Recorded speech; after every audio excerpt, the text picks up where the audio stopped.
Así es, Padre Lauren. Bueno, pues muy buenas tardes para usted, para Katy, para toda la familia del Verbo Divino y para todos los hermanos que del continente sé que se unen a este espacio semanal que ingeniosamente ustedes se han creado allí y con el cual pues congregan a muchos a este espacio de redil, a este rebaño para que siga escuchando la palabra y sigamos precisamente en esa experiencia del resucitado. Gracias por la invitación. Siempre es un gusto hacer parte de este bonito espacio. Ya creo que en los años anteriores al menos he estado por aquí una vecesita al año y bueno, me alegra que el 2024 también haya sido la posibilidad, o sea, la posibilidad para compartir con ustedes en este espacio y en este día tan especial en el que sin duda alguna la fiesta que celebramos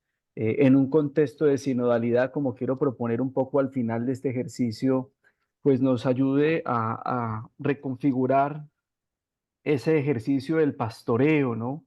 Sobre todo, pues en un ambiente nuestro en el que sin duda alguna esta figura es muy determinante. No puede pasárseme tampoco de lado desear a nuestros hermanos sacerdotes que en su ministerio sacerdotal también han tratado de cumplir en esta función y en esta figura de pastorear, de acompañar, o como le dirá Pedro, Jesús a Pedro por allá al final del Evangelio de Juan, de apacentar y de cuidar. Entonces, para todos los hermanos sacerdotes, pues un feliz día del buen pastor y que este Evangelio de hoy, que es tan claro, tan contundente sobre la labor del pastor, pues sea una tarea que siempre se trate de cumplir al máximo. O como dicen las preguntas de los escrutinios cuando se van a ordenar los nuevos presbíteros, tengo la posibilidad de participar de esos espacios como profesor de seminario. Una de las preguntas es si se ha formado el corazón de pastor. Y a veces es difícil responder una pregunta de esas, sobre todo cuando de pronto el seminarista no ha tenido la posibilidad todavía de estar de pleno en una comunidad, etcétera.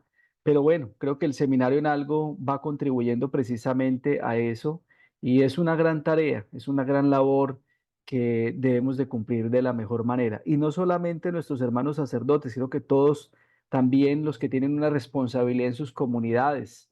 Como bautizados y bautizadas tenemos una tarea fundamental en acompañar, en orientar, en llevar, pero sobre todo en saber llevar a los hermanos encomendados a esa experiencia de fe en el Señor. Quisiera continuar, sé que ya ahorita nuestra hermana hizo la oración eh, para encomendar esta sesión, este encuentro dominical, pero yo quisiera también darle continuidad a ese primer momento de la oración, un poco en el siguiente contexto, ¿no? Y que a mí esta fiesta del Buen Pastor me ha hecho pensar mucho en estos países hermanos de Israel, de Palestina.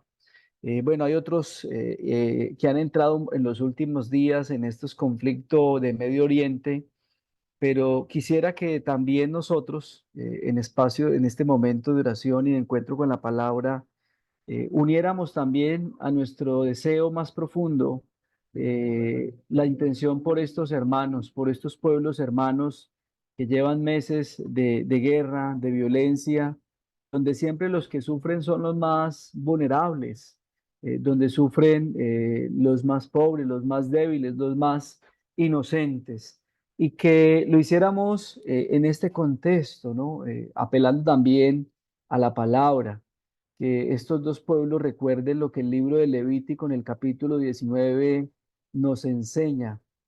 No te vengarás ni guardarás rencor a los hijos de tu pueblo, sino que amarás a tu prójimo como a ti mismo. Que estos dos pueblos hermanos, en los orígenes de la historia de la salvación, puedan dejar a un lado el rencor, el odio, la violencia, la venganza, y puedan entrar en una dinámica de amor, que el Señor Jesús, el Dios de Israel, que también se presenta como un pastor, sepa guiar a estos pueblos en la búsqueda de la paz y de la reconciliación, que nos siga uno imponiéndose sobre el otro, sino que por el contrario podamos empezar a vivir una experiencia de fraternidad, que en todos los demás países alrededor de esta coyuntura tan compleja, en la que si otros se suman puede ser mucho más complejo por la delicada o la tensión tan fuerte en el Medio Oriente, pues puede llegar a ser algo sumamente caótico para muchos, e incluso a nivel global.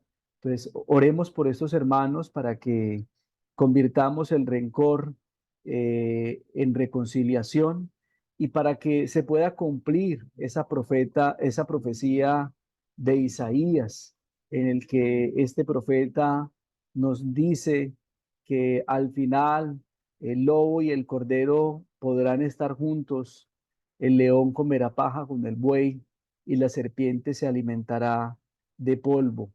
No harán más daño ni perjuicio en todo mi monte santo, dice Yahvé, que como lo anuncia el profeta Isaías en el capítulo 65, estos pueblos y el mundo entero puedan convertir las armas en instrumentos para labrar la tierra, que puedan convertir el odio, la violencia, el rencor en relaciones de fraternidad, de reconciliación, de comunión, que como lo dice el profeta, el lobo pueda estar junto al cordero sin ser este un peligro para él, como nos lo va a enseñar precisamente el Evangelio de hoy en los primeros versos del capítulo 10 del Evangelio de Juan.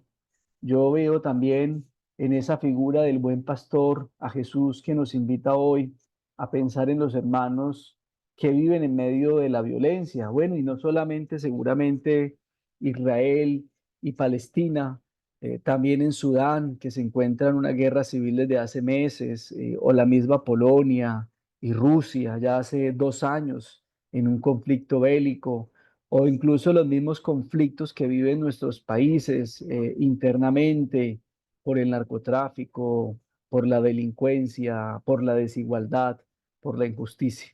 Que como pueblos de la misma tierra, hijos del mismo Dios, pastoreados por el único buen pastor, eh, pues podamos superar todas estas dificultades y que no veamos enemigo al otro, como la oveja o como el cordero no ve como enemigo al lobo, sino que por el contrario puedan acostarse juntos, puedan comer juntos, puedan estar en el mismo lugar y descubrirse parte de la misma creación, y que sea el amor el que los mueva precisamente a estar juntos y a seguir construyendo una vida sana, libre de violencias, de odios y de rencores. Amén. Bien, pues agradeciendo de nuevo al Padre Lauren por la invitación a este espacio, yo quisiera un poco, antes de entrar a lo que nos propone la liturgia, que de hecho pues la liturgia hoy aborda el tema del buen pastor solo desde el verso 11 hasta el 18, pero creo que en un sano ejercicio de lectura sería bueno iniciar desde el versículo 1 del mismo capítulo 10, incluso ir hasta el 21, es decir, leer todas las dos perícopas, la del 1 al 6 y luego la del 7 al 21. Obviamente, pues la liturgia no suele presentarnos textos tan largos. De hecho, algunas conferencias episcopales pueden atribuirse también el rol de presentar lecturas breves para no extendernos un poco en el ejercicio de lectura y que esto no nos desgaste un poco en las diversas imágenes. Sobre todo cuando el Evangelio de Juan, como veremos más adelante, es muy rico en las imágenes que nos va presentando a lo largo del desarrollo de esa teología cristológica que nos va presentando en cada uno de los momentos en los que está construido el Evangelio. Entonces, antes de ir al texto, donde ya sabemos nosotros, y creo que lo hemos leído muchas veces, el texto de hoy, donde Jesús primero se presenta como puerta, en esa figura un poco o en esa alegoría, Recordemos que el Evangelio de Juan no utiliza la expresión parábolas, ¿sí? Cuando ustedes encuentran una traducción que diga parábola del Evangelio de Juan, no es una muy buena traducción. Normalmente son comparaciones, dice comparaciones o alegorías, que tiene otro significado en torno al tema de la parábola, que aparecen en los evangelios sinópticos. Normalmente las parábolas en los evangelios sinópticos buscan explicarnos qué es el reino de Dios, o buscan explicarnos quién es Dios para Jesús o quién es el mismo Jesús. En el Evangelio de Juan, las comparaciones, más en la línea de las alegorías, buscan es decirnos quién es Jesús, porque esa es una pregunta que ronda sobre el Evangelio de Juan. Como son muchos los destinatarios del Evangelio de Juan, diferente de los sinópticos de Marcos, Mateo y Lucas, para el evangelista es muy útil el poder utilizar comparaciones o alegorías de Jesús para poderle explicar al público diverso, al auditorio diverso que tiene, quién es Jesús. Seguramente estamos hablando de samaritanos, de judíos, estamos hablando de gnósticos, seguramente de helenos o de personas de origen griego e incluso romanos. También incluso judíos diversos dentro del mismo judaísmo, bautistas, nazarenos, en fin, es un público variado y por eso el Evangelio utiliza figuras para presentar a Jesús o imágenes. De ahí que hoy trabajemos una, o la liturgia nos presente una de esas. Dentro de 8 días nos va a hablar que Jesús es la vid, y así sucesivamente. En la medida que vamos leyendo el Evangelio de Juan, vamos encontrando esa riqueza de imágenes que presenta el Evangelio y que constituyen una cristología de gran valor para nosotros hoy. Entonces, antes de entrar al texto, yo quisiera que pensáramos o nos remitiéramos un poco a esta figura del pastor, ¿sí? Y sobre todo esa imagen que podemos encontrar en el Antiguo Testamento, que es de donde se trae finalmente esta expresión. De hecho, la misma expresión yo soy es algo que viene del Antiguo Testamento, que era atribuida solamente a Yahvé y nadie más se podía atribuir ese tipo de expresiones. Entonces, lo que vemos en esta primera filmina es que en la tradición histórica y teológica de Israel, Yahvé se presenta como un pastor. Y como gran pastor que es, pues Yahvé ha ido delegando otra serie de, a algunos en ese rol de pastoreo a lo largo de la historia de la salvación, pero esos pastores designados por Dios o que han recibido esa responsabilidad de acompañar al pueblo, pues no han sido los más honestos, no han sido los más trabajadores y por el contrario se han aprovechado de las ovejas, se han aprovechado del rebaño y han hecho lo que han querido con el pueblo a lo largo de la historia de la salvación. De ahí entonces que una primera expresión que podemos encontrar aparece en el libro de Jeremías, en el capítulo 23, 1, 2, y podríamos leer hasta al menos hasta la perícopa que termina en el versículo 8. ¿Qué dice el libro de Jeremías sobre esa imagen de Dios como pastor? ¿Sí? En primer lugar, se nos dice que, dice el profeta, que Dios va a asumir el pastoreo de su pueblo por la mala labor de los pastores. ¿Sí? Entonces, dice el profeta Jeremías que pues los profetas, los pastores nombrados para acompañar al pueblo. Sí, entiéndase la figura del pastor desde aquí, que la finalidad del pastor es cuidar las ovejas, llevarlas a buenas fuentes de agua, a lugares donde haya buenos pastos, etcétera, estar atento a los peligros que pueden surgir, evitar que esa oveja se pierde y si se pierde que la pueda ir a buscar, que la pueda sanar, que la pueda curar, etcétera. Entonces, el profeta Jeremías en el capítulo 23, pues nos dice que no, que esos profetas no han sido capaces de cumplir con esas labores y empieza el mismo profeta diciendo, ay de los pastores que extravían y dispersan el rebaño de mi pasto, oráculo del Señor. Por eso así dice el Señor Dios de Israel. contra los pastores que pastorean a mi pueblo. Ustedes han dispersado mi rebaño, lo han ahuyentado sin ocuparse de él.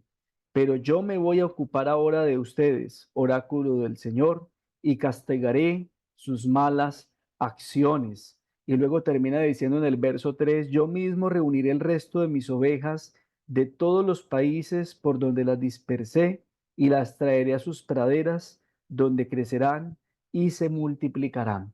Entonces, una primera imagen que encontramos en el mundo profético aparece aquí. Dios asume ese rol porque a los que se les encargó la tarea no han sido capaces de cumplirla. Otra expresión o otra imagen que podemos encontrar también en el Antiguo Testamento y en el mundo profético aparece en el libro de Ezequiel. Es bien interesante incluso que tanto Jeremías como Ezequiel hagan eco de esta imagen de Dios, porque ambos profetas están en el contexto de la destrucción de la ciudad de Jerusalén a manos de los babilonios, ¿sí? Con Jeremías, Jeremías pues ha anunciado el castigo de que se viene. Jeremías ha estado insistiendo en que no pueden pactar con Egipto, que tienen que someterse a los babilonios, pero hay voces de otros pastores que dicen lo contrario y dicen que no, que ellos pueden hacerlo. Entonces, pues a Jeremías le toca básicamente luchar contra ese mal pastoreo. Lo mismo le toca a Ezequiel. A Ezequiel le toca tanto la destrucción como el destierro. Y es interesante entonces que estos dos profetas, a uno que le toca el antes, a otro que le toca el durante y el después, pues acudan a Dios o acudan a esta imagen del pastor para aplicarla a Dios. ¿Qué dice el profeta Ezequiel en el capítulo 34, casi todo el 34? Allí Dios denuncia los pastores de Israel y promete suscitar un pastor que haga su labor de cuidar el rebaño. A diferencia de Jeremías, que pues dice que lo que han hecho estos pastores es desviar, dispersar, no congregar, no reunir, sino dividir por la postura política que hay en ese momento en Jerusalén, esa relación entre los babilonios y los egipcios, que no hay un consenso en esa situación. A diferencia de Jeremías, Ezequiel sí describe, por ejemplo, lo que han hecho los malos pastores. Entonces dice en el verso 2: hay de los pastores de Israel que se apacientan a sí mismos. Primera denuncia que hace el profeta Ezequiel. Estos pastores están apacentando a sí mismos, están cuidando a sí mismos, están buscando su propio beneficio con el servicio que Dios les ha encomendado. ¿No es el rebaño lo que deben apacentar los pastores? Ustedes se beben su leche, se visten con su lana, matan las ovejas gordas, pero no apacientan el rebaño. No han robustecido a las flacas, ni curado a las enfermas, ni han vendado a las heridas, no han reunido a las descarriadas, ni han buscado a las perdidas, sino que las han tratado con crueldad y violencia. Y así, a falta de pastor, andan dispersas a merced de las fieras salvajes.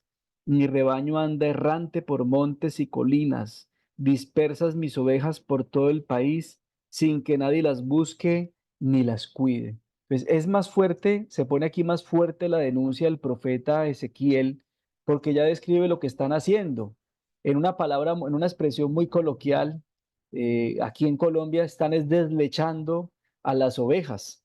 Por eso la primera denuncia es: hay de aquellos hay de aquellos pastores que se apacientan a sí mismos.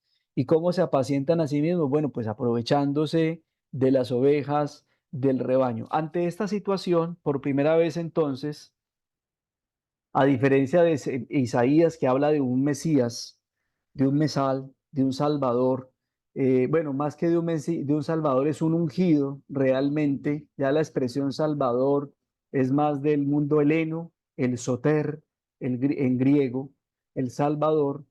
Aquí en el profeta Ezequiel, Dios promete que va a suscitar un pastor, un verdadero pastor que sepa cuidar su rebaño.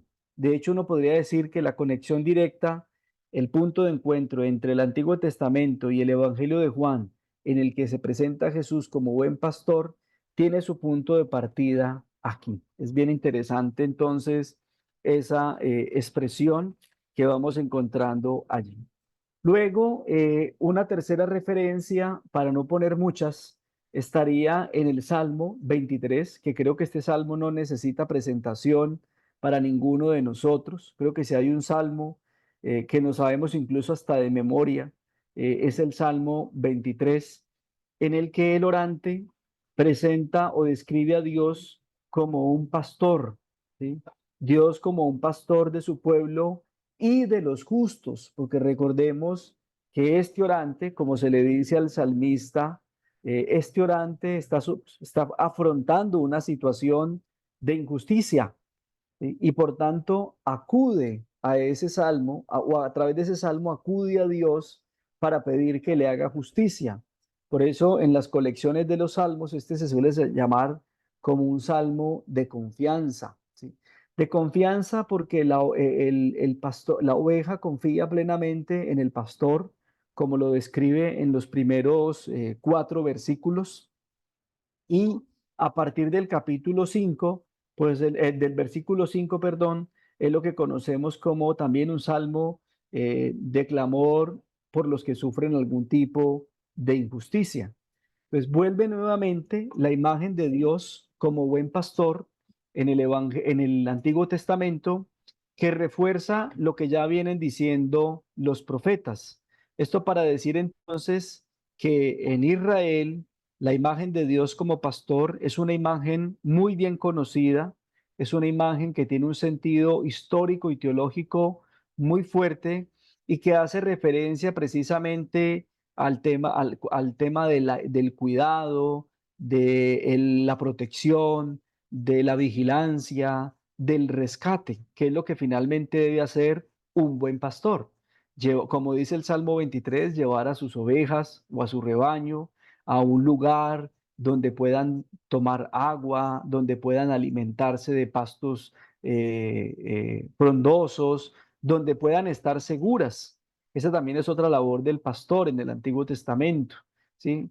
Eh, Brindarles seguridad a las ovejas, que no estén en peligro. Y si en algún momento alguna se llega a perder, se llega a dispersar, como dijo el profeta Jeremías y el profeta Ezequiel, pues que ese pastor la pueda ir a buscar.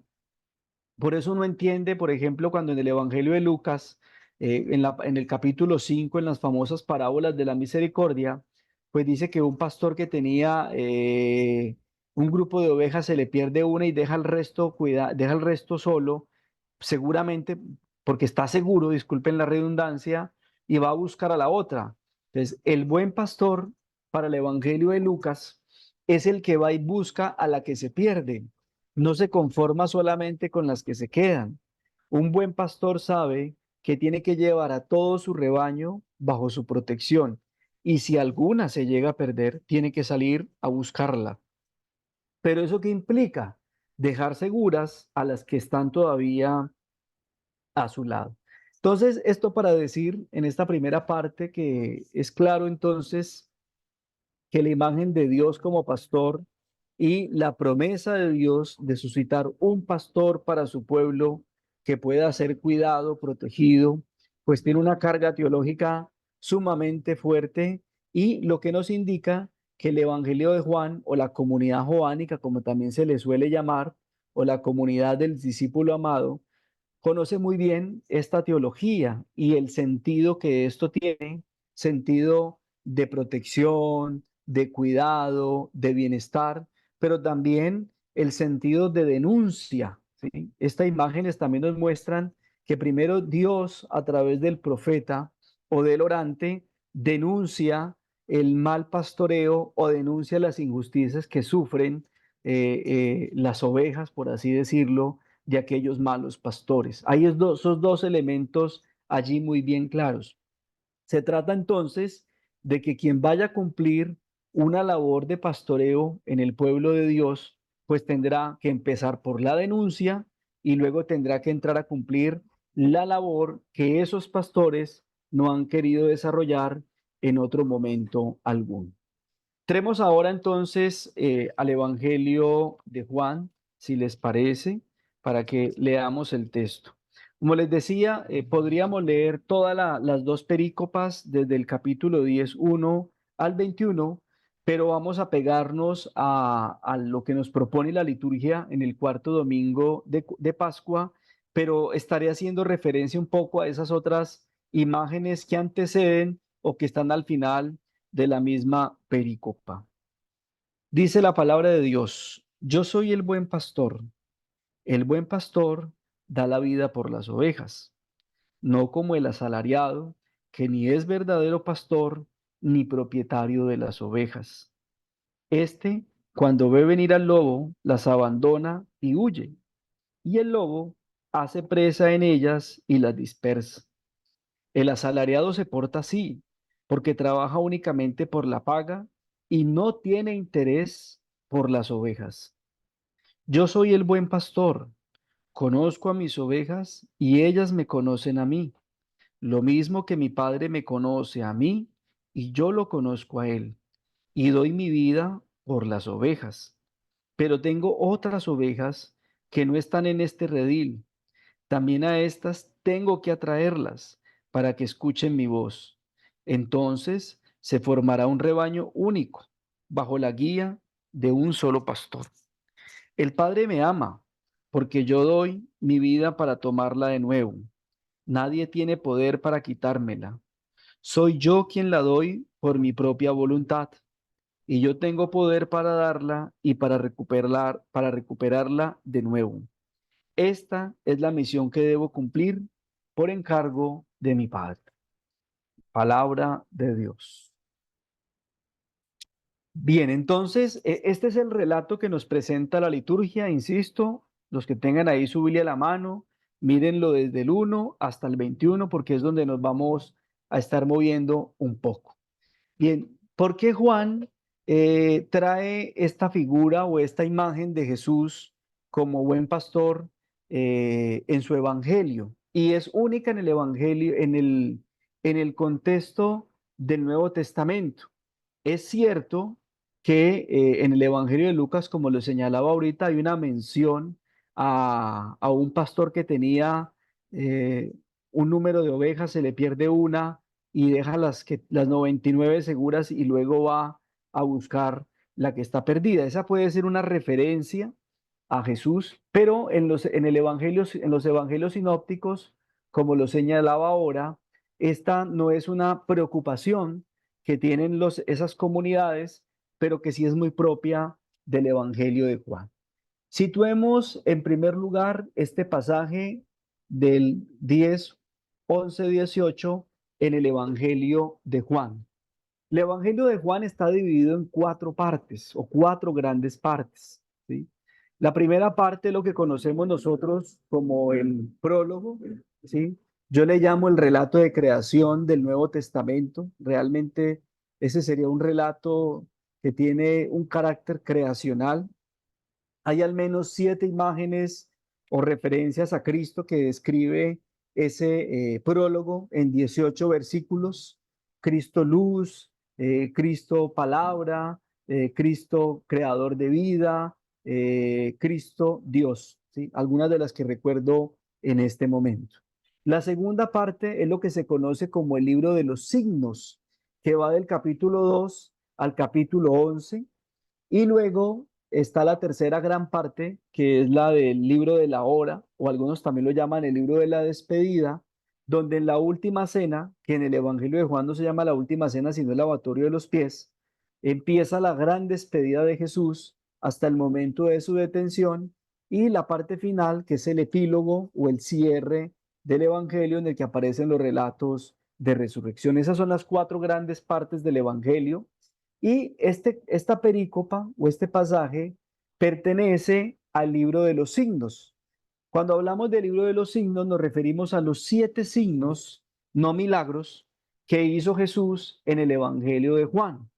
Insisto, las preocupaciones que tiene la comunidad de Juan frente a su auditorio variado y diverso no son las mismas que tienen los evangelios sinópticos. De ahí que Juan nunca habla del reino de Dios o del reino de los cielos y tampoco habla de milagros o incluso de parábolas. Ese es un lenguaje completamente nuevo, el que utiliza la escuela joánica. Entonces, este pasaje hace parte del libro de los signos y aparece como complemento del sexto signo que realizó Jesús en el capítulo 9 del Evangelio de Juan.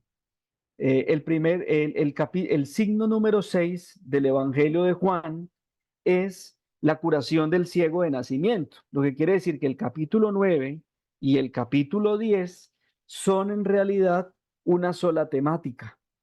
Es decir, la curación del ciego de nacimiento en la piscina de Siloé y el discurso, el diálogo que Jesús tiene con su auditorio, empieza en el capítulo 9:1 y termina en el capítulo 10, versículo 42. ¿Qué quiere decir esto? Que el pasaje del buen pastor tiene todo el tiempo al mismo auditorio, ¿sí?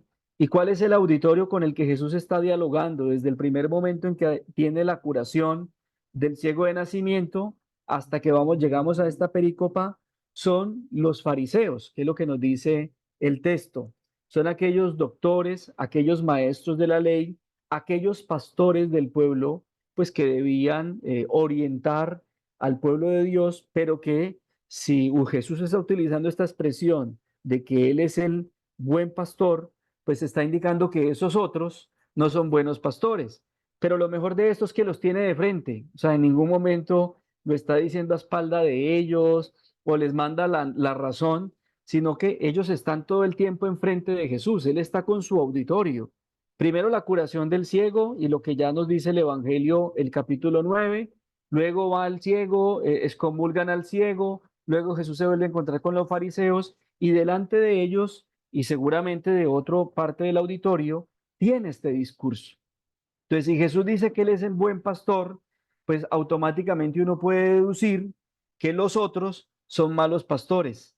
Y ya sabemos lo que significa ser un mal pastor por lo que veíamos en la filmina anterior sobre cómo Dios reclama para sí la imagen del pastoreo, promete suscitar uno nuevo por lo que esos malos pastores han hecho con su pueblo. Entonces, este pasaje se ubica en ese relato del sexto signo de Jesús. ¿Y qué es lo que se nos dice que es muy curioso, ¿no? Esto de pronto cuando yo lo estaba preparando estos días, decía, bueno, esto puede sonar un poco raro, ¿no? Porque se supone que lo que estamos celebrando es la fiesta del Buen Pastor, según el cuarto domingo de Pascua, y lo que hay en torno a este día, pues son celebraciones en torno y reconocimientos, como lo hace ahorita una de las hermanas que ingresó al espacio, de nuestros hermanos sacerdotes, ¿sí? En el Día del Buen Pastor. Pero en realidad el centro de este bloque que comprende el sexto signo de Jesús es que Jesús es la luz.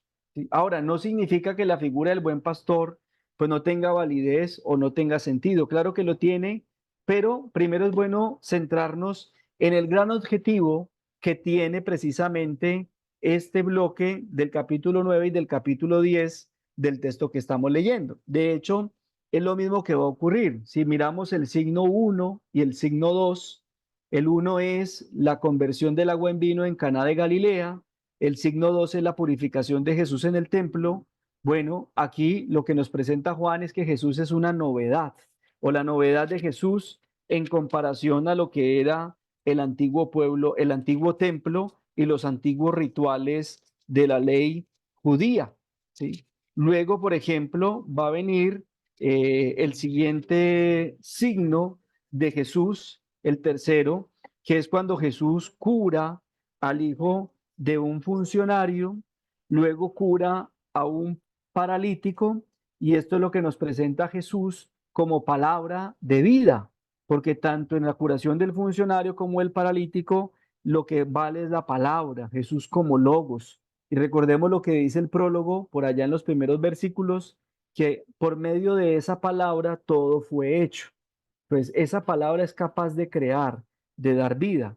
Y luego viene, por ejemplo, el capítulo 5, el signo 5, perdón, que es la multiplicación de los panes, donde se presenta Jesús como pan de vida. Y en el signo 6 o el sexto signo se presenta Jesús como luz del mundo. Y en el último signo, que es cuando Jesús le devuelve la vida a Lázaro, que Jesús se presenta como vida en abundancia. Entonces, cada uno de los signos, ya sea por parejas o de manera individual, tiene una temática de fondo, ¿sí? Tiene algo que nos quiere dar a conocer. Fue la manera como el Evangelio de Juan buscó presentarle a Jesús a su auditorio, básicamente. Los sinópticos tuvieron su manera, Juan tiene su manera, ¿sí? Entonces, el gran tema de este bloque, del capítulo 9 y del capítulo 10, es Jesús como luz del mundo. Ahora bien, viene una pregunta, y esto para que ustedes hablen, para yo poder tomar agua, ¿sí? Que viene la pregunta ahí, ¿qué significa que Jesús sea luz? Y todavía no hemos llegado a la figura del pastor. A ver, ¿qué creen ustedes entonces, o qué se les viene de pronto hacia a la mente rápidamente, conociendo el Evangelio de Juan y habiendo leído el capítulo 9, el capítulo 10? ¿Qué significa que Jesús sea luz? Y bueno, y que todavía no estemos hablando del pastor.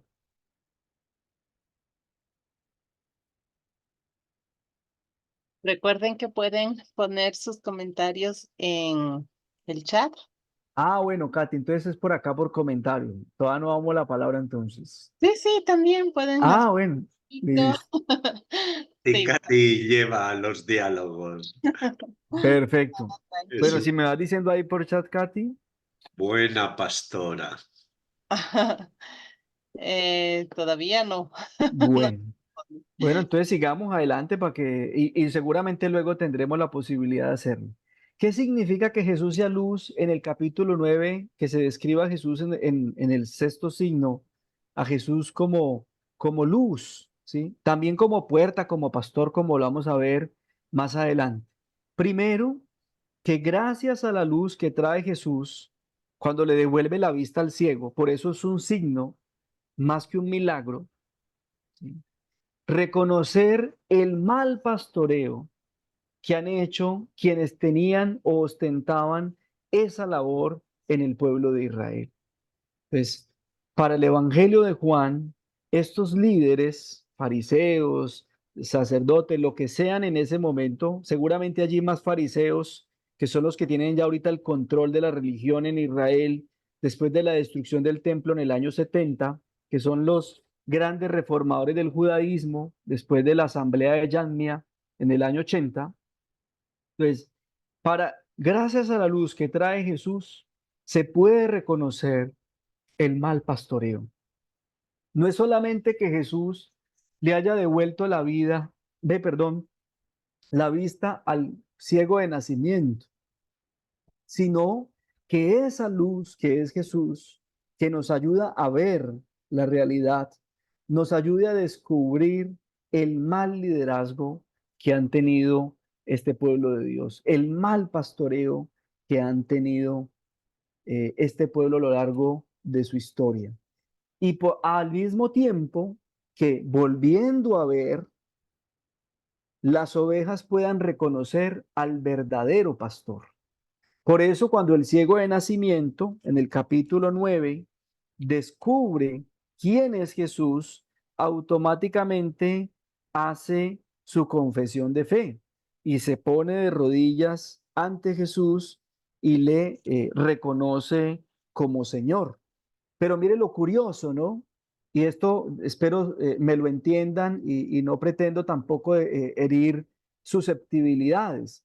Pero recuerden que cuando Jesús hizo la curación del ciego de nacimiento y lo mandó al templo, como era habitual para que hiciera los votos de pureza y volver a incluirse en la vida cultural de Israel, no le creen el testimonio que él da.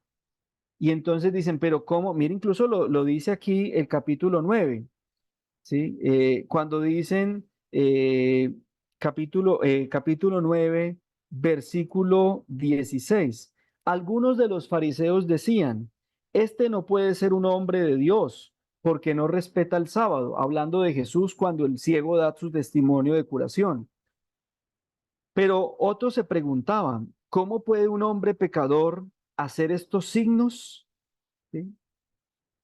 El ciego dice, yo no sé quién es, pero lo único que yo sé es que me curó, ¿sí? Y si ustedes que son los maestros de la ley no saben quién es él, pues están, discúlpenme la expresión, jodidos, pero yo lo único que sé es que yo estaba ciego y él me hizo ver. Qué es lo que caracteriza este mal pastoreo en el Evangelio de Juan y particularmente en estos capítulos? Que estos pastores no hacen sino ver pecados en el otro, porque no cumplen la ley, y porque no cumplen el sábado, y todo el tiempo los están viendo como pecadores. Y ahí lo que decía un poco que espero se me entienda esto, ¿no? Qué aburridor un espacio celebrativo en el que todo el tiempo nos hace ver como pecadores a nosotros, ¿sí? Como si fuéramos niños de pronto, porque no cumplimos el ritual, porque no cumplimos, no hacemos aquí, no hacemos acá, no hacemos la novena, no hacemos la oración, no hacemos el ritual como se dice. O sea, una cosa es ser oveja, otra cosa es ser un niño, son dos cosas distintas. La oveja, como veremos más adelante, tiene otro significado, tiene otro sentido y no es de infantilismo, ¿sí? Cuando hablamos de oveja es porque queremos buscar un espacio de rebaño, de redil, juntarnos con otros, reconocer un único pastor, etcétera, vivir en un espacio donde pueda haber comida, donde pueda haber bebida, donde no estemos en peligro todo el tiempo. Denme un segundito que se me va a descargar aquí. Qué pena que eso quede en la grabación. Estos aparatos le juegan a uno la mala pasada. Bueno, ya por aquí me están ayudando en la parte técnica. Entonces, el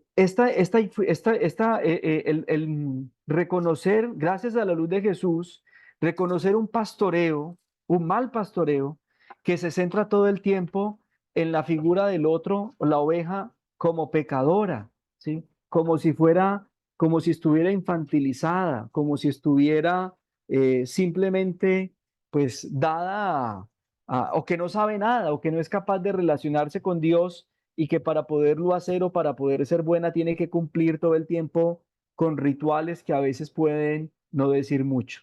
Y al mismo tiempo es la posibilidad para que la oveja reconozca quién es el verdadero pastor, que es lo que va a hacer el ciego de nacimiento. Cuando dicen, bueno, ¿y quién es para yo creer en él? ¿Sí? Y él dice, pues el que habla contigo, hombre, inmediatamente se puso de rodillas y creyó, ¿sí? De hecho, este hombre, recuerden que en el versículo 22 del capítulo 9 queda excomulgado, porque le dicen también los judíos, los fariseos, le dicen, dinos la verdad delante de Dios. Sabemos que este es un hombre pecador, o sea, hombre, todo el tiempo viendo pecado tanto en el ciego, que ya ahorita no está ciego, que ve, y en Jesús mismo, que porque no cumple con lo que establece el sábado. Entonces, ese es el sentido de este gran discurso del capítulo 9 y del capítulo 10, en el que Jesús primero es presentado como luz y segundo es presentado como puerta y como pastor, que es lo que estamos viendo el día de hoy. Entonces, miren cómo el capítulo 9 nos va preparando para introducirnos a llegar a esa figura del buen pastor, que es lo que nosotros queremos hacer eco el día de hoy. Una nota que quiero hacer, y es muy importante compartirla, es que en la teología de Juan, Jesús es cordero y es pastor.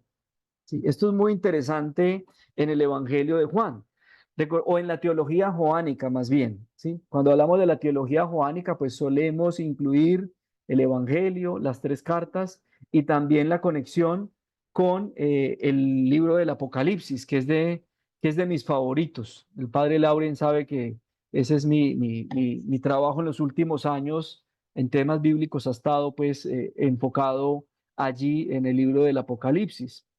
Y es interesante, por ejemplo, entonces, que en la teología joánica Jesús es pastor, pero también es cordero. Y recordemos, bueno, no sé si ustedes saben la diferencia entre un cordero y una oveja, ¿no?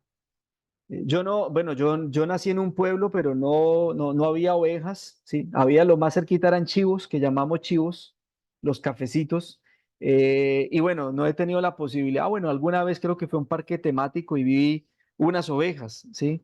Es lo más cercano que he podido estar de una oveja, pero bueno, la información está para que uno la consulte y la busque. En principio, El cordero y la oveja son lo mismo. Pasa que el cordero es el animalito de primera, menor de un año, que está todavía puro, que está virgen, que ni siquiera su piel se le ha manchado. Ese es el corderito, puro, sin defecto. Ese era el corderito que se comía en la Pascua, ¿sí? El corderito es la ovejita, por así decirlo, menor de un año, que todavía pues no ha tenido ningún tipo de vínculo con nada y que incluso ni siquiera su piel se ha manchado todavía como suele suceder en las ovejas, ¿sí? Luego, después del primer año, pues ya no es un cordero, sino ya es una oveja, ya empieza a crecer la lana y todo este tipo de cosas, también su piel se le mancha, etcétera, ¿sí? Entonces, el cordero en principio es una oveja, bebé, es una oveja bebé, por así decirlo. Entonces, en el Evangelio, en el libro del Apocalipsis, Jesús es el Cordero de Dios. De hecho, en el Evangelio de Juan también, Juan el Bautista ha presentado a Jesús en el 1:1:29 como el Cordero de Dios, cuando le preguntan que dónde está el Cordero, ¿sí? Bueno, entonces, aunque el Evangelio de Juan lo menciona, realmente la fuerza o la imagen que más sobresale en el Evangelio de Juan es la de Jesús como buen pastor. Pero en el libro del Apocalipsis, ese sí es el libro del Cordero, porque todo el tiempo es el Cordero. De hecho, llama la atención que en el Antiguo Testamento, el Mesías era el león, iban a ser de la tribu de Judá, ¿sí? De la casa de David, y se le reconoció a esa tribu como el león, ¿no? Como el león por su fuerza, por su ferocidad, por su capacidad para la pelea y la defensa y demás, por lo que representa su imagen. Pero os llama la atención que en el libro del Apocalipsis ya no se hable del león, sino del cordero. Algunos teólogos llaman esto el cambio de estrategia de Dios o el cambio de estrategia del vidente de Patmos, porque realmente es muy interesante que ya no se hable del león, sino del cordero, es decir, de un animal inocente, de un animal puro, sin defecto, menor de un año, etcétera. O sea, cómo en esa imagen se puede expresar lo siguiente, y es que tanto el león como el cordero no tienen miedo, se caracterizan por no experimentar miedo, porque la oveja suele ser un animal que confía, ¿sí? Que confía plenamente, incluso hasta cuando van a ser degolladas, las ovejas ni siquiera se dan cuenta. Cuando las llevan para el matadero o al esquiladero, ni se dan cuenta, ellas confían plenamente en quien las guía, ¿sí? Ellas obedecen, se dejan llevar, reconocen la voz, confían en la voz que le habla. En este caso, son animales, tanto el león como el cordero, animales que no experimentan el miedo, ¿sí? El león por su fuerza no experimenta miedo, pero el cordero, a pesar de su pequeñez, de su sencillez, de su pureza, tampoco sabe qué es el miedo. Entonces, para el Apocalipsis es mejor quedarse con el cordero, que representa la pequeñez, ¿sí? La sencillez, la pureza, que con el león, que tiene otras características. Entonces, importante la diferencia, si decimos que Jesús es cordero y es pastor a la vez, esa diferencia que aparece en la literatura joánica, ¿no? La oveja, el cordero, pero también es importante diferenciar la figura del pastor asalariado y la figura del pastor verdadero, que es lo que aparece precisamente en este pasaje de la escritura que estamos trabajando o leyendo el día de hoy, ¿sí? Recordemos una cosa, en el capítulo 21 del Evangelio de Juan, Jesús le pidió a Pedro que apacentara a sus ovejas. ¿Se acuerdan cuando se están despidiendo? Ya Jesús se va a ir, de hecho lo que se llama como el epílogo, algunos lo conocen como el añadido, como el anexo que tiene también el Evangelio de Juan. En el capítulo 21, Jesús le dice a Pedro dos veces que apaciente primero a sus corderos, ¿sí? A los pequeñitos. Recuerden que el corderito es la ovejita menor a un año, la oveja bebé, ¿sí? Apacienta a mis corderos, le dice en el capítulo 21, verso 15. Y luego en el 21:16 le pide que cuide sus ovejas. Y finalmente en el versículo 17 le pide otra vez Jesús que apaciente a sus ovejas. Aparecen las dos figuras, ¿no? Primero la oveja y el cordero, y segundo aparece la expresión apacentar y cuidar. Esto aparece en el Evangelio de Juan, ¿sí? La expresión o la palabra apacentar, ¿sí? Hace referencia a la expresión pastorear, ¿sí? Entonces, es como si Jesús le estuviera diciendo a Pedro, pastorea a mis ovejas. En griego sería poimaino, ¿sí? Apacienta, pastorea a mis ovejas y a mis corderos, ¿sí? La labor de pastoral, pues efectivamente entonces implica llevar, saber orientar, saber acompañar. Y la expresión cuidar, porque son dos cosas diferentes. De hecho, el Evangelio hace la diferencia entre apacentar y cuidar, pues hace referencia a lo que hay que proveerle a la oveja para que crezca sana y fuerte, como dijera alguna propaganda por allá en la publicidad colombiana, ¿sí? Entonces, apacentar, pastorear, significa saber llevar, saber orientar. Y cuidar implica proveerle a la oveja lo necesario para que pueda crecer sana y fuerte. Esa es la labor de un pastor o la doble labor de un buen pastor. Entonces, por eso Jesús dice en el Evangelio que el asalariado lo que hace cuando ve el lobo es huir, porque él solamente está por la paga. Sus ovejas no le pertenecen y no las siente propias. En cambio, el buen pastor, miren lo interesante y novedoso, el buen pastor da la vida por las ovejas. Esto es completamente nuevo. De hecho, si nosotros volviéramos a leer el texto, el 10, 11, 18, encontramos tres afirmaciones de Jesús con tres acciones que Jesús dice que debe realizar o realiza como buen pastor. En el 11 dice, yo soy el buen pastor. Él se declara buen pastor. ¿Y qué hace un buen pastor? Entonces viene la descripción y la acción. Yo soy el buen pastor, descripción, y la acción es dar la vida por las ovejas.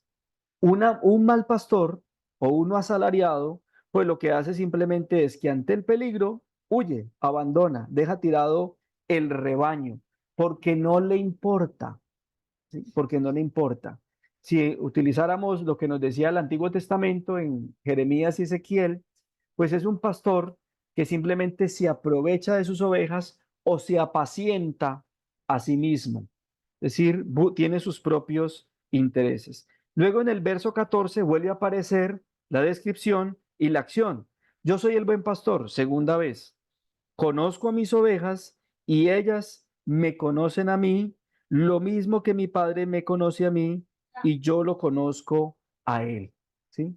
Entonces, descripción nuevamente, yo soy el buen pastor y mis ovejas me conocen así como yo conozco al padre y el padre me conoce a mí. Esta segunda acción, ¿qué implica? Bueno, que hay una relación estrecha entre Jesús y el padre y entre Jesús y las ovejas. En la primera lo que había es un pastor que está dispuesto no solo a darlo todo, como uno veces suele decir en frases de cajón, o yo voy a hacer esto y esto y esto, no, en una sola frase lo resume, yo soy el buen pastor y el buen pastor da la vida por las ovejas. O sea, lo da todo. Y luego viene una tercera descripción y una tercera acción que aparece en el verso 16. No aparece la expresión nuevamente yo soy el buen pastor porque viene el verso 14, pero dice que él tiene otras ovejas que no están en su redil y su labor o acción es traerlas nuevamente al rebaño, ¿sí? Esto seguramente en un ejercicio ya un poco más de pronto exegético, más profundo, e incluso en un contexto histórico, sería que la labor de Jesús es traer a todos los que están oyendo o a todos los que hacen parte de esta comunidad joánica traerlos hacia el mismo redil, a pesar de las diferencias, ¿no? Diferencias entre griegos, romanos y judíos. Luego las diferencias entre judíos entre los de Judá, los samaritanos, luego entre movimientos, el movimiento de Juan el Bautista, el movimiento de los nazarenos, etcétera. O sea, la labor del buen pastor es unir, es reconciliar. ¿Sí? Por eso me pregunto si la labor de el primer ministro de Israel, sin que esto me traiga problemas, pero así toca, es una labor de un verdadero pastor, de unir, de reconciliar, como decíamos en la segunda parte de la oración, o por el contrario es de dividir y de destruir. Entonces creo que en el Evangelio de Juan nos queda claro esta figura del buen pastor, ¿sí? Jesús hace tres afirmaciones sobre la misma y esto le implica a él efectivamente tres responsabilidades grandes. Dar la vida por sus ovejas, que sus ovejas lo conozcan plenamente, ¿sí? Y créanme que una oveja no conoce a su pastor si ese pastor no la apacienta y no la cuida como corresponde. Es decir, si ese pastor no la guía como es debido y no le provee lo necesario para crecer. Y tercero, esa labor de reconciliación, de atraer. Un buen pastor reconcilia, ayuda a la reconciliación. No está metiéndole leña al fogón para que esté ardiendo, ¿sí? No está desde el púlpito tirando cizaña o haciendo división entre unos y otros y entre los buenos y entre los malos. No, un buen pastor como Jesús está siempre buscando la forma de atraer a otros, a esos que no están en el redil, pero que pertenecen a Él y que se han ido por alguna razón, ¿sí? O se han extraviado por alguna razón. Además de reconciliar, atrae, busca, que esa también es la labor de apacentar, guiar, cuidar, ¿sí? Es muy importante esta figura que nos presenta allí. Bien, quisiera ir un poco a lo que sigue, porque creo que el padre Laura me dijo que hasta las 6:30, y es el buen pastor en el contexto del tiempo pascual. Ustedes se preguntarán, bueno, domingo primero, segundo y tercero de Pascua fueron puros relatos de resurrección, ¿sí?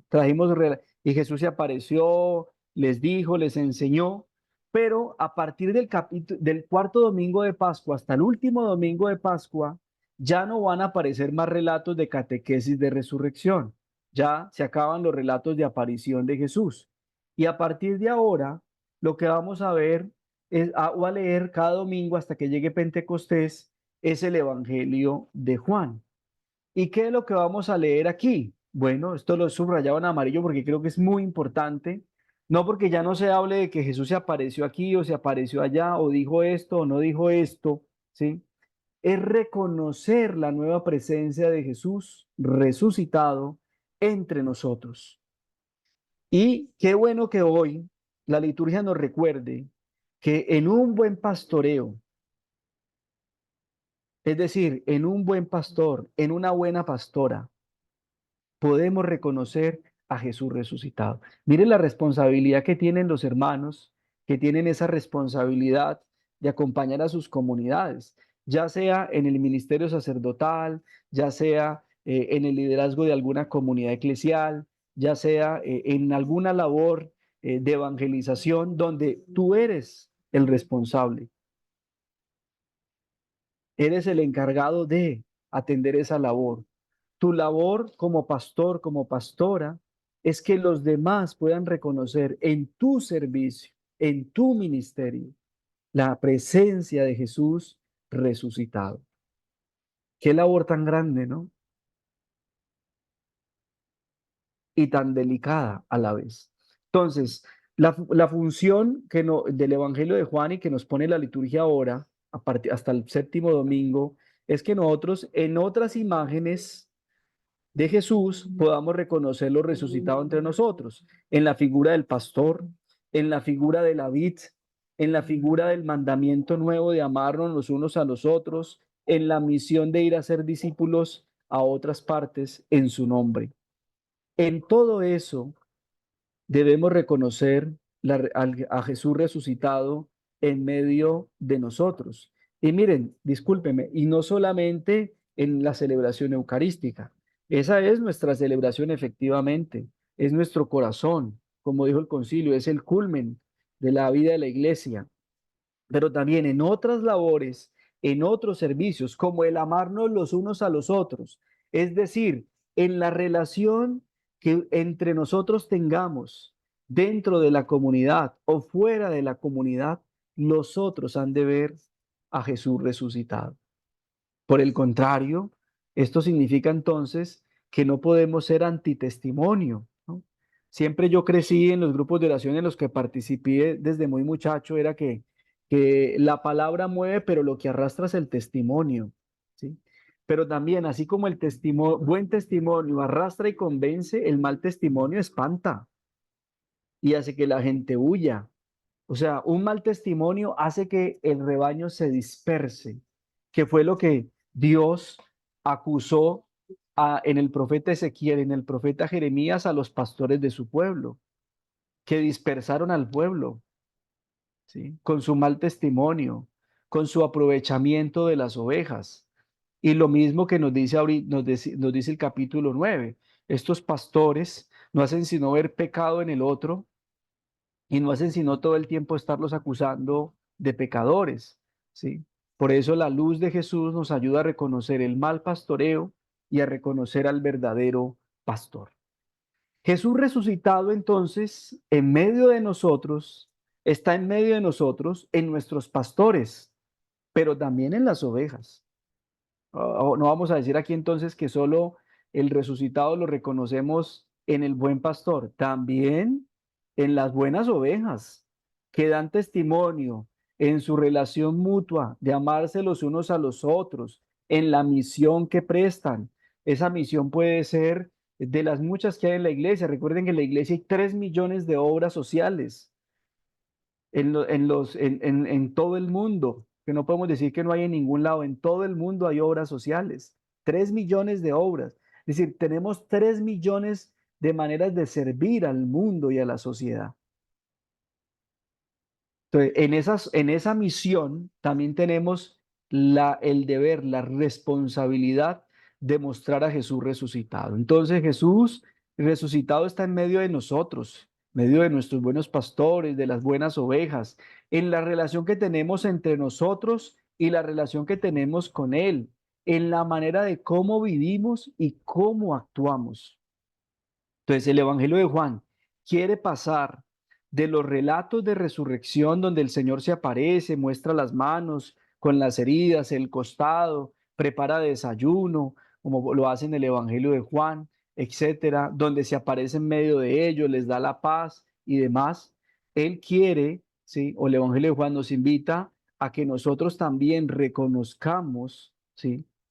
En las otras acciones, en las otras imágenes, a Jesús resucitado y por ende es nuestro deber mostrar esa imagen de Jesús. Se trata entonces de pasar de los relatos milagrosos y poderosos de la resurrección a la realidad del día a día, en la vida cotidiana de nuestras comunidades, porque el gran deber está allí. El gran deber está en que nuestras comunidades sean signo del resucitado. Y aquí, fundamental, hermanos y hermanas, un buen pastoreo, un buen pastoreo, pero también una buena oveja, unas buenas ovejas, que ambos puedan ser signos de la presencia del Señor resucitado entre nosotros. De lo contrario, pues será algo completamente diferente y nos pasará entonces como en la figura de los fariseos que no hacen sino dispersar, escandalizar, aprovecharse de. Qué bueno como lo dice el Papa Francisco y ya voy a llegar allá. eh, Siempre en la iglesia las personas puedan ver una tienda de campaña, un hospital de la misericordia, una casa de la reconciliación. Es decir, que todo eso pueda ser signo del Señor resucitado en medio de nosotros. Bien, quisiera ir a la última parte, ya un poco para contextualizar esta lectura, este estudio del Buen Pastor en el cuarto domingo de Pascua. Y lo quiero situar en dos elementos claves que tenemos como iglesia en este momento: el tiempo sinodal y la teología en salida. De hecho, bueno, creo que del proceso sinodal estamos todos muy enterados, muy bien enterados, porque desde que el Papa Francisco se dirigió a los obispos en el 2015 hablando del camino sinodal, ya llevamos 9 años en ese espacio. Latinoamérica ha dado unos pasos impresionantes en ese aspecto. Creo que en eso el CELAN, el CEVITEPAL han hecho una labor fundamental. Bueno, y todos los centros del CELAN realmente han hecho un trabajo muy bonito en la iglesia latinoamericana. Creo que ya nosotros al menos el examen sobre sinodalidad no lo perdemos. Ya en que la pongamos en práctica será otra cosa, pero creo que estamos enterados. De pronto no, un poco, porque seguramente es algo normal, es la teología en salida. De hecho, la COPTI, que es la Conferencia Mundial de Facultades de Teología, que agrupa todas las facultades de teología del mundo, se reunirá a finales de mayo con el Papa Francisco en Roma, en la Gregoriana, en la asamblea anual, y el tema es precisamente este: teología en salida, porque necesitamos que las facultades de teología, con sus programas de pregrado en teología, doctorados, maestrías en Biblia, salgan del espacio académico, o sea, sin dejar de ser academia, y empecemos a hacer teología en salida. Este va a ser un espacio muy bonito, del cual yo espero muy buenos resultados de la asamblea, no solo el encuentro con Francisco, sino también la invitación que seguramente, como siempre, él sabe hacer, de leer muy bien los signos de los tiempos y de invitar a que la teología también vaya en salida. O sea, que tenga un lenguaje que el pueblo pueda entender, que nos bajemos un poco de nuestros estandartes académicos. Pero le dije al padre Lauren así, una presentación sencilla, y él también me dijo lo mismo, coincidimos, no se trata de títulos ni de pergaminos, sino de que nuestro lenguaje pueda ser entendido por todas y por todos. Y ahí hay un gran desafío también, como lo hay en el tiempo sinodal. Bien, la fiesta del Buen Pastor en un ambiente sinodal y de teología en salida. Bueno, sin duda alguna, el pastoreo de nuestras comunidades debe considerar las tres invitaciones que nos hace el pasaje de hoy, ¿sí? En primer lugar, insistiría en que el pasaje de hoy y la fiesta de hoy debe invitarnos a nosotros a tres cosas, y que lo hemos visto desde la primera filmina, cuando incluso desde el momento de la oración, creo, porque también toca decirlo en esos términos. Primero, denunciar el mal pastoreo. No tenemos por qué tolerar ni soportar como pueblo de Dios malos pastoreos. Es decir, no podemos permitir en nuestras comunidades el abuso, la explotación o el aprovechamiento de la fe de tantas personas buenas. Si lo hizo Dios a través de los profetas en el Antiguo Testamento, y lo hizo Jesús, y de frente, Jesús no se fue con aguas tibias, de frente, porque ahí estaban los fariseos, dice el Evangelio de Juan, si leemos el capítulo 9, el capítulo 10, nunca hubo un cambio de escenario, que el Evangelio de Juan en eso es experto. Juan dice que Jesús un día estuvo en Caná de Galilea, el otro día dice que estuvo en Jerusalén, luego dice que volvió a Galilea, como si Jesús se pudiera teletransportar. Eso es lo que algunos llaman, los exégetas llaman el desorden geográfico de Juan, ¿sí? Pero en este capítulo 9 y 10 nunca hubo un cambio de escenario ni de auditorio. O sea, Jesús lo estuvo de frente. Entonces, de la misma manera como Dios y Jesús denunciaron el mal pastoreo, nosotros no lo podemos tolerar nunca en nuestras comunidades. Esto es lo que el Papa Francisco ha llamado el clericalismo, ¿sí? Creo que una figura clericalista, que recuerden, el clericalismo no solamente es de nuestros hermanos sacerdotes o de seminaristas, ¿sí? O de nuestros obispos, no. A veces los laicos somos más clericalistas que el clero, ¿sí? Pues no permitamos ningún mal pastoreo. Esto nos enseña nuestra celebración de hoy. También al mismo tiempo reconozcamos el buen pastoreo. Si sabemos que tenemos un buen pastoreo en nuestra comunidad, un buen líder de la comunidad, nuestros buenos sacerdotes, también reconozcámoslos. Hoy es un día precisamente para exaltar esa labor decidida, entregada, esa labor, ese servicio, ese ministerio siempre fiel al servicio del pueblo de Dios. También hay que reconocerlo, valorarlo, acompañar a nuestros hermanos y hermanas que sirven en esta labor. Segundo, nuestras comunidades necesitan ser redil, ¿sí? Y entiéndase por redil lo siguiente: ser lugares donde el creyente se identifique con Jesús. Eso es el redil. Cuando Jesús dice, yo soy el redil, lo dice aquí, eh, yo soy la puerta en el redil de las ovejas, ¿sí?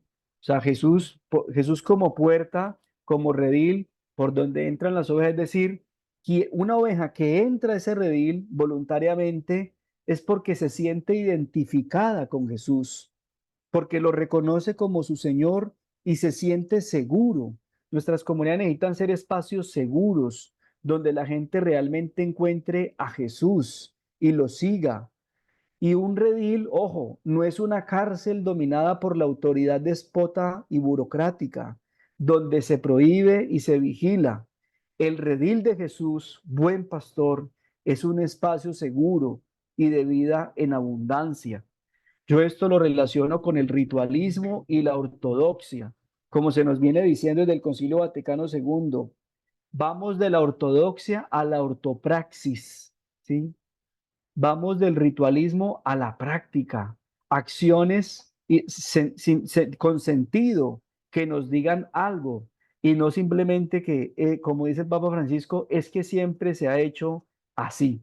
Es muy importante que nuestras comunidades hoy encuentren en el redil, ¿sí? En el espacio eclesial, un espacio seguro y no un espacio donde vamos y somos controlados. Yo insistiría mucho en esto, donde a veces algunos hermanos ejercen autoridades déspotas, burocráticas, ¿sí?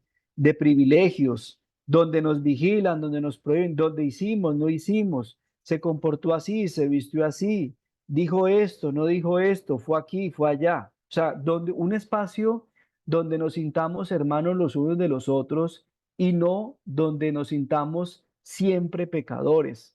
Yo creo que cada uno ya en su adultez que da el bautismo y la edad sabrá cuál es su deuda, de qué tiene que pedirle perdón a Dios o al hermano, de qué tiene que pedirle perdón también a la sociedad.